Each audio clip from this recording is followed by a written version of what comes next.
So the V becomes vision. What is in fact, not vision in 5 years from now where you're going to be, but more in terms of purpose. And we're finding people really want purpose, and organizations are searching for that kind of purpose, and leaders need to be able to share that purpose when they coach others. The U is understanding. It's no longer a world where people will work in an environment where they don't understand why they need to do things. And so there's a greater connectivity that's required between people leaders and with people that they're working with. Thirdly, there's curiosity. The C for VUCA, when I flip it to the positive, means that we really need to unleash all the ideas of people. We need to create psychological safety. We need to bring out those ideas so that people will participate in a different kind of way. And agility, and I'm not thinking about agile scrums and things like that. I'm thinking more in terms of a world where iteration becomes the pattern, where we don't know the answers, so we're going to need to experiment a great deal more. And we need a situation where people feel comfortable doing that.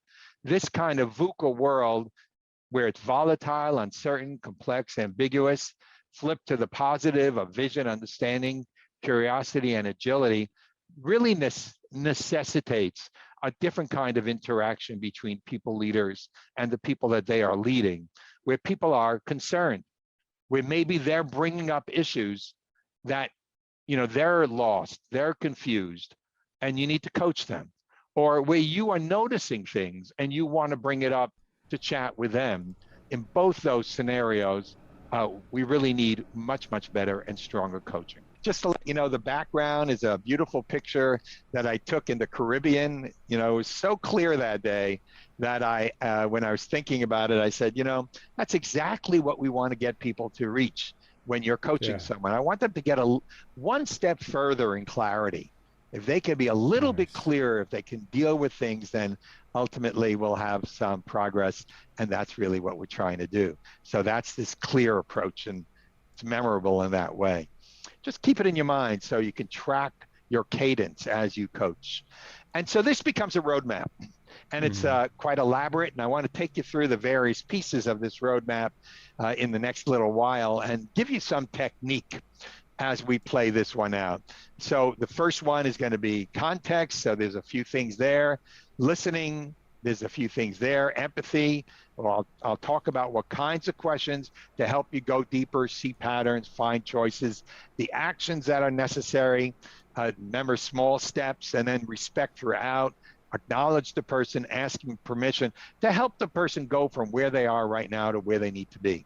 But again, it's guiding them, but it's they own it. Don't take the ownership away. This isn't you taking over their ownership for them, but you are enabling them so they feel empowered, and therefore they own it, which increases the probability they'll do it. And by the way, it'll increase the probability you'll be an admired leader if you do this, and people will really want to stay for you and not leave. So let's take a look at context. Everything happens in context. Whether it's virtual, whether like this little picture face to face, it's ultimately in a context. Everything we do is in a context. So I want to just give you some tips on this over here. So psychological safety, let's spend a moment on it. Psychological safety has been something that has been driven extensively over the last number of years.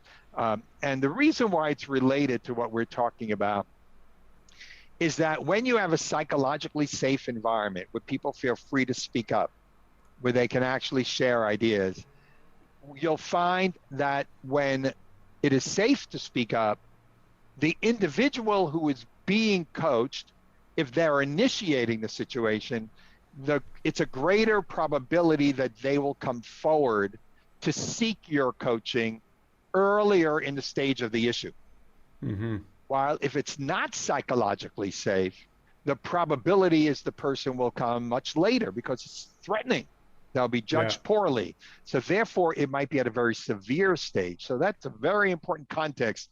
What's the psychological safety in your culture, in your environment, in your relationship with your group? And even in the other case where you're initiating as the people manager coach, if you're initiating it and it's psychologically safe, what you observe there's conflict going on or whatever, will be listened to. It might not be taken in a threatening kind of way. But if it's not psychologically safe, it will likely be experienced as judgment.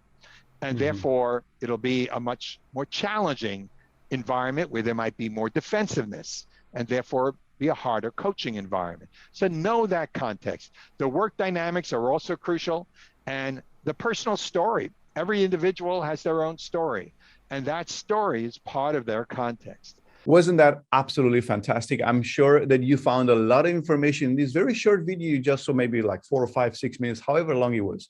But that is not all. You can have access to the entire presentation of this amazing speaker, plus 40 more other presentations and speakers, and you can have access for life. You can have access to the video recording, to the audio recording, to the swipe files, to the transcripts, to all of the bonuses and the special gifts that all of the speakers and presenters and also the organizers are offering in the Premium Pass package. So if you like this, if you want more, make sure to sign up below for the Premium Pass and have lifetime access to everything. I'm sure it'll be one of the best investments you've ever made in your life, in yourself, in your practice, in your health, and also with working with clients. So go ahead, click on the button below, sign up for the Premium Pass, and we'll see you on the other side.